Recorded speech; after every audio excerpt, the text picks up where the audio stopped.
Hey guys, it's Godbars here, the self-proclaimed hip-hop historian, and this is the 407th episode of my series, where I grab a vinyl from my collection, talk about why I love it, what influence it has, and what its place is in the grand scheme of hip-hop.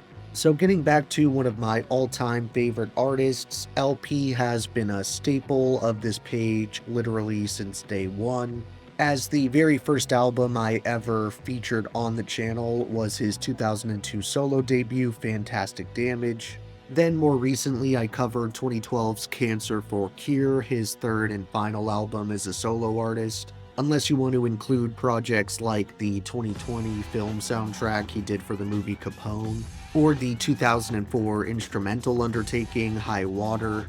Of course, El Producto has shown up through a number of other essential projects that I've discussed, from his output in the groundbreaking innovative group Company Flow, to albums where he took more of a producer role like Cannibal Ox's The Cold Vein or Killer Mike's rap music.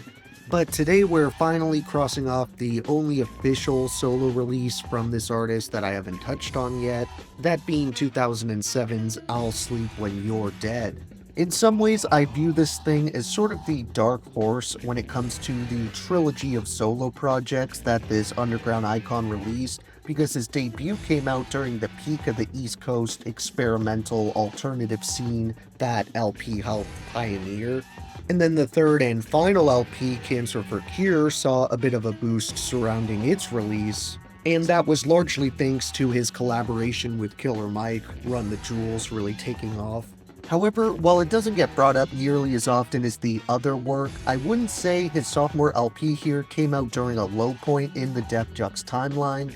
In fact, it was this same year that Asop Rock released one of his best solo projects with None Shall Pass, and both of these master wordsmiths actually had features on each other's album, which sort of marks 2007 as the end of an era, because for whatever reason it doesn't seem like L and Asop worked together much past this point, and I'm not really sure why, considering how dense, poetic, and conceptual the tracks they would make together always were.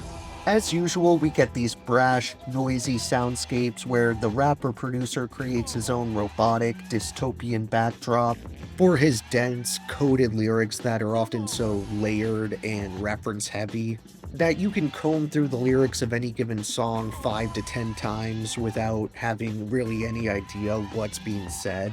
While some fans may find this element frustrating, for me it's the exact kind of thing I look for, because you can still enjoy and appreciate the experience you get sonically and aesthetically from I'll Sleep When You're Dead without picking up on every little detail. Yet if you do want some of that extra food for thought, it's here in droves. The set of bars I want to share this time around is actually going to come from the track featuring Asop Rock that I mentioned earlier, and I chose to go with that one because I feel like Asop really brings out the more esoteric and inventive side of LP lyrically, and he displays that with his opening verse, rapping, "Broken and bleeding writer dash of the Brooklynite vagrant, half a robotic monkey ugly born a viral agent. Vandal tarantula know to handle the face or drunken, scripted on city park benches under the fritzy tungsten. Son of urban confusion hatched in a pit where the brutes live.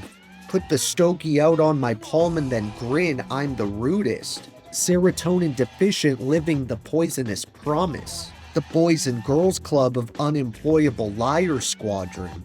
Silly peasant pathetic plus dirty mutt of the ages, okay dystopia, these fuckers are ripe for containment. Half dead man slut ready to love my leader, servitude is contagious. Find those detonators. CCWM a reign of the dead confetti, the laughingstock of the karma corrupted emissaries. Captain of industry, partly magnet of larceny. Arsony captured in loser vision, I bopped so ardedly. As for Asop, while I don't really have the time to get into his entire part here, I do want to share just the first few lines he comes in with, since he shows why he's statistically the most lyrically diverse rapper alive. Coming in right after El Producto finishes with, "Ask me about our specials, I'd go for the razor chicken. Hope his delivery radius played a Gracie mansion. Fly the curmudgeon banner my liberty army's cheering. Limbo the Philistine art police on the armor piercing. While El Producto handled 100% of the production on this thing, we do get a couple of other featured artists besides Asop Rock, including Omar Rodriguez Lopez, Cedric Bixler Savala, Chan Hat Power Marshall, Cage, and Trent Reznor of Nine Inch Nails. When it comes to my honorable mentions for this one, I definitely want to shout out tracks like Dear Sins, Smithereens, Stop Crying, Up All Night, EMG, The Overly Dramatic Truth, Hobby Ass Corpses, Draconian Love, The League of Extraordinary Nobodies, Drive, No Kings, and Poisonville Kids No Wins, / reprise This Must Be Our Time. Then for my overall top 3 favorites, I think I would have to go with Tasmanian Pain Coaster, Run the Numbers, and Flyntology. Thank you for watching my 407th video. Next time, we are returning to the West Coast for one of hip-hop's most recognizable voices and faces. So check in for that one, and if you enjoyed, be sure to like, subscribe, and let me know what your favorite moments are off this adventurous and industrial listen. Don't forget to have a great day, and I'll see you next time, okay? Alright.